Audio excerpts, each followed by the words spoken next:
So Fran from California actually made this comment right here. And I've never thought to answer this question at all. So Fran, thank you. Like, honestly, thank you for the comment. I've answered all her previous questions about finances and things like that in regards to becoming a real estate agent. But today I actually wanted to talk about the mental shift from going from being an employee to actually being self-employed or becoming an entrepreneur. But let's jump into the video intro.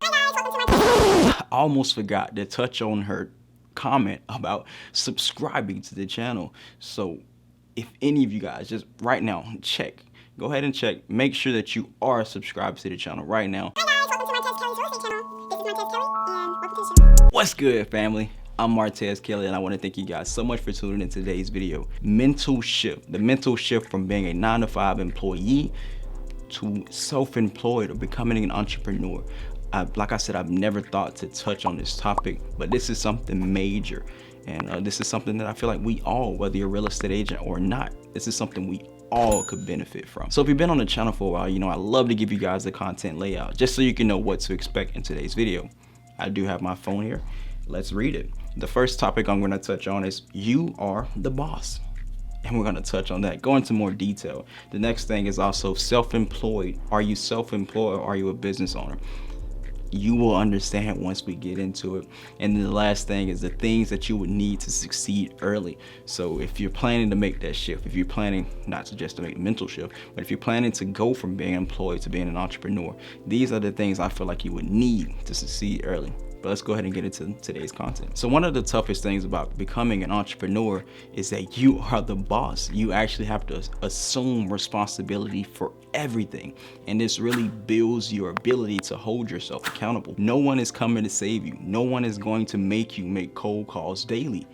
It's only you. One of the biggest misconceptions, or one of the biggest things that I've realized people coming to me about getting into the real estate industry is they just assume it's like another job. Yes, you have a broker, but your broker is not going to be there to hold your hand or to basically walk you through the process. Not all the time. You may find some brokers who will, but they're not going to be like the manager or the boss you have at your job. Are you self-employed or are you a business owner? So this is something that I'm actually planning to make a shift on soon. So you have to decide this early in your business process. Are you planning to be self-employed? Are you planning to be a business owner?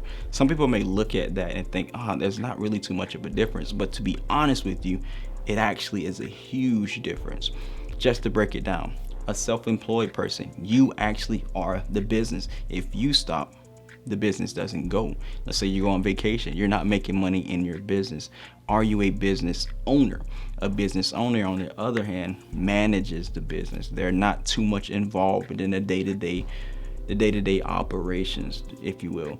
And this is the difference. This is some of the things you actually have to decide from the beginning. As a real estate agent today, with the technology that we actually have the ability to put ourselves in a power position where we can actually manage the systems that we have to set up to run our business, instead of taking the traditional route or the normal route and knowing that you actually, which is where I find myself now, but your business doesn't move if you don't move. Keep in mind, this is not just a passive way to sit back and just collect money.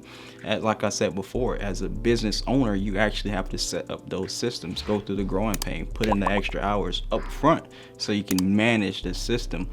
But this is a whole lot less time that you have to spend if you were a self-employed, and your business wouldn't move if you didn't move. Every time something is going, you have to do it. If you set up the systems, maybe you have to pay a little bit more money.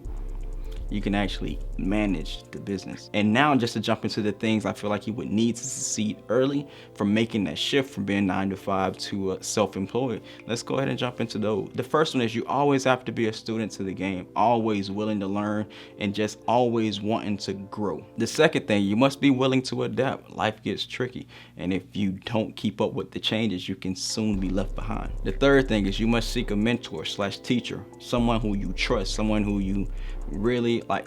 For me, picking a mentor, this is somebody who I actually want to learn from, somebody who I see where they are, I see how they got there, and it's like, I want to be a part of that. I want to learn from that person. So it has to be someone you trust. The next thing is you have to set goals. You have to know what it is that you're going towards. Also, you this is another thing that I actually didn't put in my notes. You actually have to know where you are. So know where you are and know where you're going by setting goals. The last thing, and I feel like this is the most important, which is what I'm going to end the video with, you have to understand you are going to mess up. It's a part of becoming an entrepreneur. With your boss or with your job, everything is already set up. They've already went through all the growing pains. When you're actually becoming an entrepreneur, these are the things that you just have to go through. This is stuff that you have to do. But with that being the case, there's not much more for me to say. I really do appreciate you guys for tuning in and sticking throughout this video. Do me a huge favor, smash the like button on this video, subscribe to the channel, and also turn on the notification bell. But with that being the case, there's not much more for me to say, but click right here to subscribe and click right here to watch our next video.